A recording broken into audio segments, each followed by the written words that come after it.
My name's Sabrina, and today I'm going to show you guys how to make skillet lasagna. I picked this because it is a super quick, super easy way to feed a large group of people, and it's kind of fancy, like where people are like, oh, you really showed up in the kitchen. I mean, you did, but it's going to look like it takes a lot more time than it really does.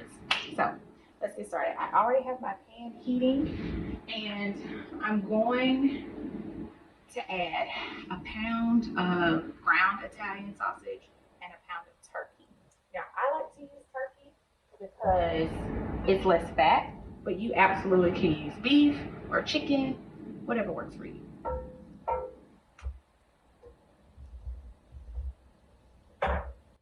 Once that gets started, it gets to browning a good little bit.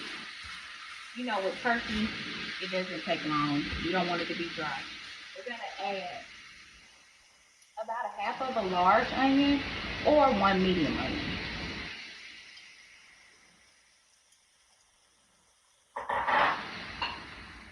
And then a good cup of mushrooms.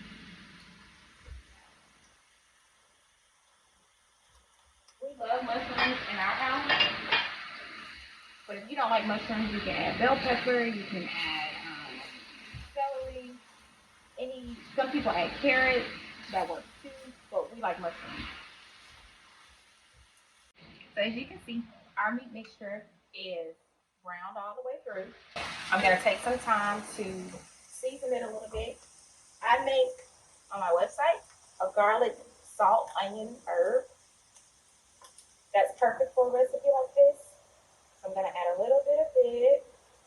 And I'm also going to add my all-purpose seasoning, Hold It Down, which is just a good kind of seasoning salt. It works for any recipe. So we're going to season that up. I'm going to add a little bit of Worcestershire, just a little bit.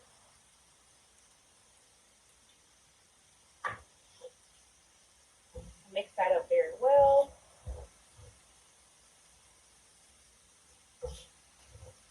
Then we will add our crushed tomato and fire roasted tomato,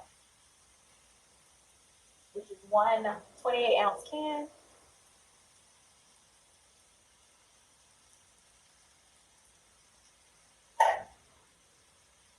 And then one 16-ounce can of fire roasted. So you want to mix that all together. Now, the turkey does not have a lot of grease, residual grease that comes from it.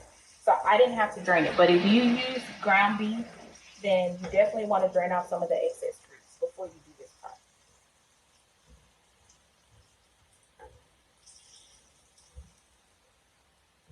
So we're going to turn that down to a simmer.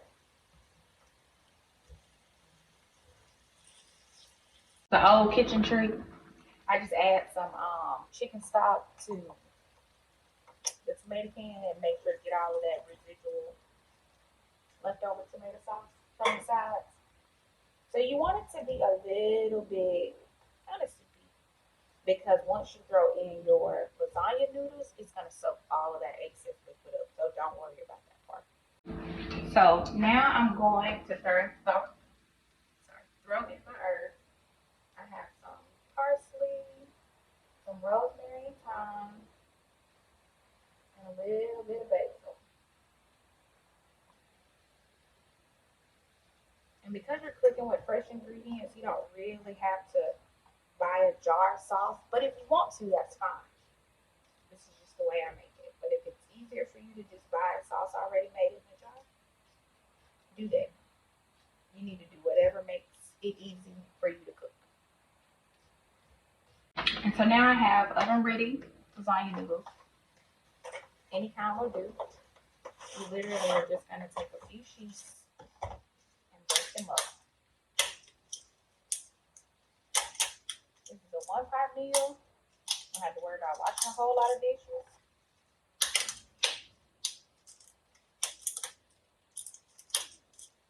I let my kids do this because they like this part. So if you got any helpers in the kitchen, put them to use for this.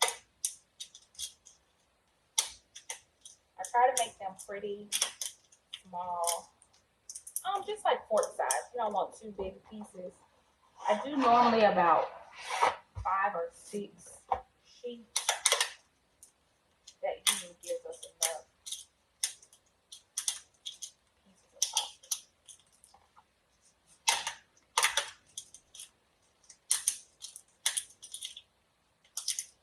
That's 5, one more, and that should be good.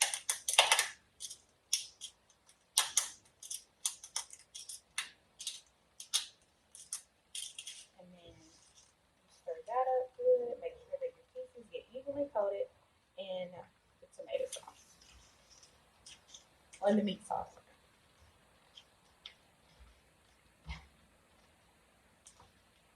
So as you can see, it's getting much thicker. The pasta noodles are cooking.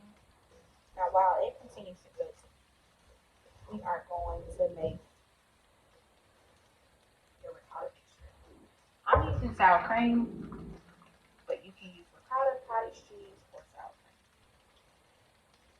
You're going to take that, some of your basil, the rest of your herbs, and the rest of your garlic, and then mix that with an Italian blend of cheese. Works really, really well.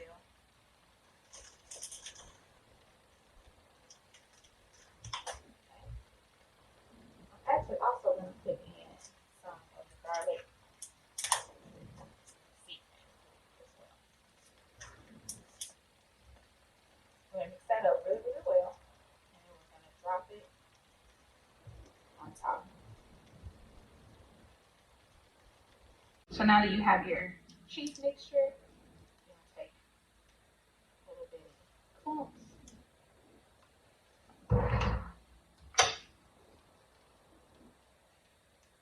and drop it all over.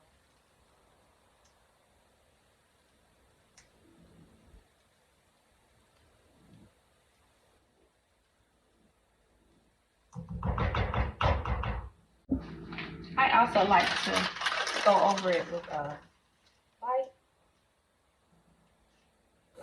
topping of shredded cheese.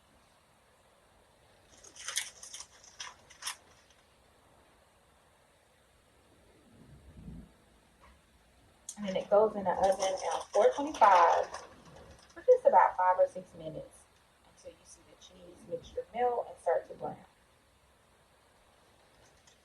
So now we are going to put this on the top rack of a preheated oven. Okay, so I think, well, I know that it's ready.